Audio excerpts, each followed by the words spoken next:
Europe के क़याम के ज़माने की बात है। मैं लंदन में अपनी सहेली के पास ठहरी हुई थी। एक रोज़ मुझसे कहने लगी कि आओ तुम्हें जंगल की सैर करवाती हूँ। जंगल में ना बाबा, मुझे वहाँ जाते हुए डर लगता है।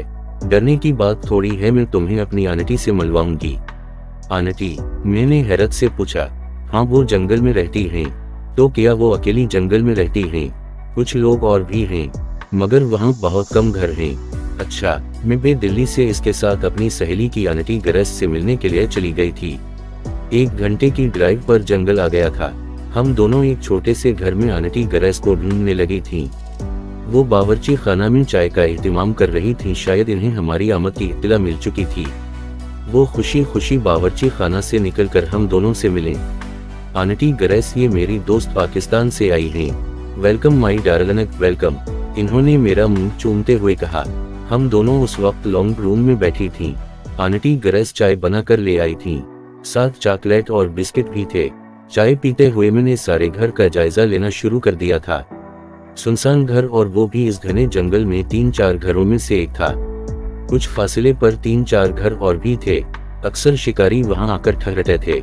इन घरों में सिवाय चौकीदारों के और कोई नहीं रहता था, मगर ये बूढ़ी खातून इतनी बहादुर थी कि वो अकेली इस घर में रह रही थी।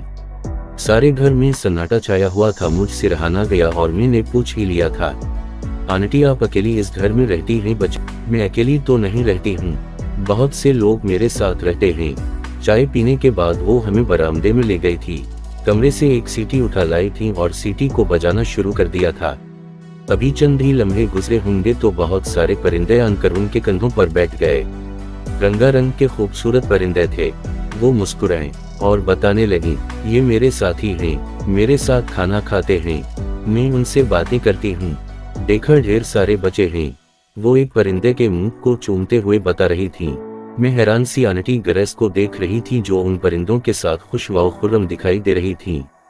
मेरी हैरानगी को देखते हुए वो मुझसे गोया हुई, न सिर्फ परिंदे मेरे बच्चे हैं बल्कि 2 बलिया और 2 कुत्ते भी हैं। अलामत वाक़ई। मैं परेशान हो गई थी, पूछ ही ना सकी थी। इस घने जंगल में अकेले रहना, और वो भी बूढ़ी खातून का, ये बात मेरे लिए बहुत ही हैरानकिन थी।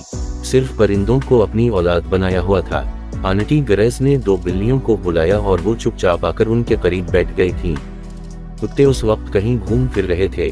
आंटी, ये जानवर यानी कुत्ते और बलिया आपस में लड़ाई नहीं करते। मेरी बात का जवाब देते हुए बताने लगी, जून ही लड़ने की कोशिश करते हैं तो मेरा इशारा पाते ही खामोशी से अपनी अपनी जगहों पर बैठ जाते हैं। मुझे तो रह रह कर ख्याल आ रहा था, एक इंसान की तरबियत में खासा वक्त दरकार होता है, मगर उसने जानवरों और परिंदों की तरबियत की हुई थी। इस बहादुर खातून ने अपनी तन्हाई का हल ढूंढ लिया था।